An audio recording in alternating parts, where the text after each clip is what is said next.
sa bayang masagana, bayang sa pagkain. Nandito po tayo sa mismong opisina ng Department of Agrarian Reform, dito po sa lalawigan ng Camarines Norte. Ito po ay bagong opisina nila. Ang sabi sa akin kanina ng mga kausap natin, 2 weeks pa lamang sila dito. And it's so nice na nakapasyal tayo kaagad. And this time po ang kakausapin natin dito is the civil engineer of DAR Provincial Office dito po sa Cam Norte sa pangalan po ni Engineer Dopoy Negado. Magandang araw po sa iyo, Engineer. Magandang araw naman po. Opo. Interesado po kasi kaming malaman kung ano po yung sinasabing RSP 3 na proyekto po ninyo. Opo, yung pong RSP3, Agrarian Reform Rural Infrastructure Support Project, Phase 3. Kasi may Okay. dalawa na pong nauna yung Phase 1 and 2. Bali, ngayon lang po kami na-cover ng ganitong foreign assisted project funded by JBIC. Ano po yung meaning ng RSP 3? Agrarian Reform Infrastructure Support Project, Phase 3. Okay, so bahagi po ito ng isang component ng Agrarian Reform Program, yung pong PBD, Yes. Program Beneficiaries Development. Okay po. So, how is it going? Ito pong RSP Phase 3. Ito po ay ongoing ngayon. Sa katunayan po ay nasa halos 50% na yung dalawang projects namin, isa sa Santa Elena, isa sa Mercedes. Bali, sa Mercedes, ito ay 10 kilometrong kalsada na kung saan ang lalagyan ng konkreto ay 4.484 Wow! kilometers. At sa Santa Elena naman po ay 3.2 kilometers po ang lalagyan ng konkreto.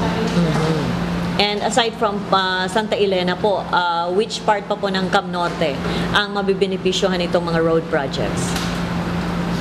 Siguro, ito kasing kalsadang ito, itong sa Santa Elena, connecting po ito ng bayan ng Kapalonga.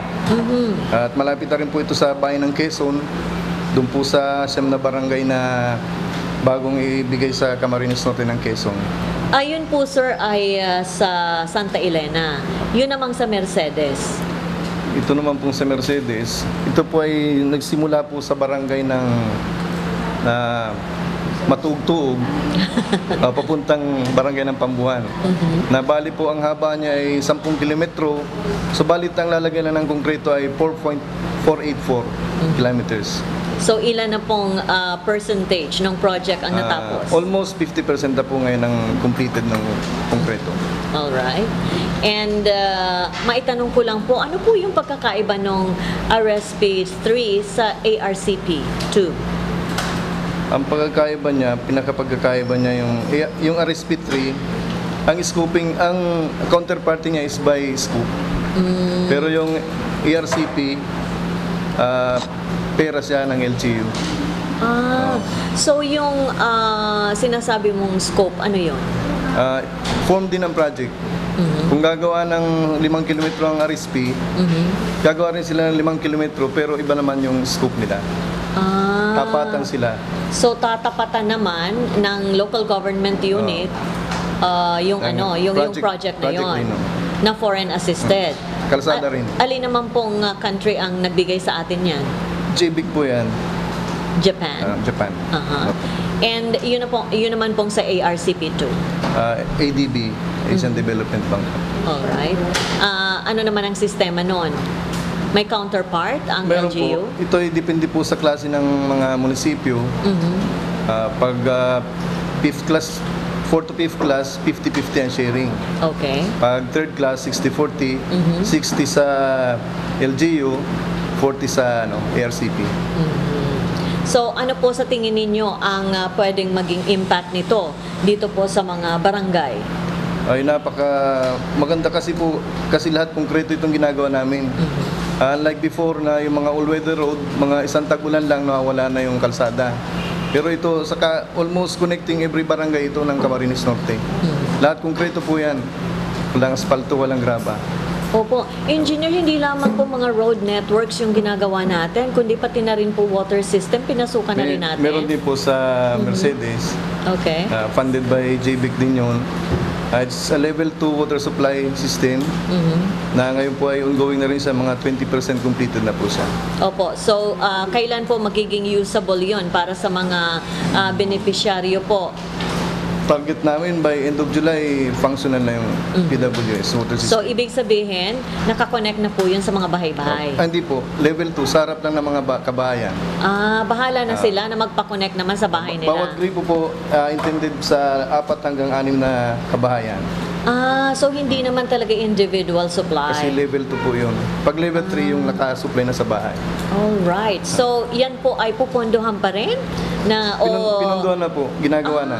Opo. So, yun po ang expected nila sa next project. Yung level 3. Level 3. So, yung by level expansion po, pala yun. expansion. How possible is it na mangyari na po yan by next year? Siguro, depende na lang dun sa Pruwasa, yung nagmamanage kung...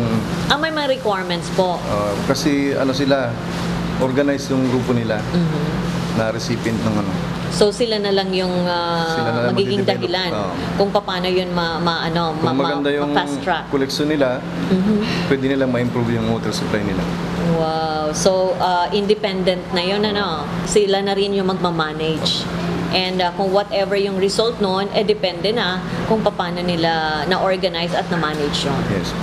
Ano po pong ibang projects aside from road network, yung pong water supply, ano pa pong ibang projects na nabibigay natin sa mga ARBs? Meron din po kami mga post-harvest facilities tulad ng warehouse. Okay. Ganon. Sa under RSP po yun. Under ARCP2, meron kami mga social infrastructure like daycare center, health center, multipurpose building. Meron kami mga solar dryers. School building, eligible din po sa ARCP2. So lahat pala talaga binibigay ninyo? Pati po irrigation. Sa nga pala po, sa RSP3, meron ding irrigation system sa Pambuhan na ginagawa. Pero po in coordination na yan sa NIA? Bali po ang technical design is NIA, pero ang Pondo? sila rin na mag-implement. Pero ang yung funding pondo? sa JBIC pa rin. Okay. Yan. Yan po ang ilang sa mga projects na pwedeng ma-avail ng ating mga ARBs dito po sa Camp Norte. Kain ay di nangangamba. Ibig kong magpugay sa mga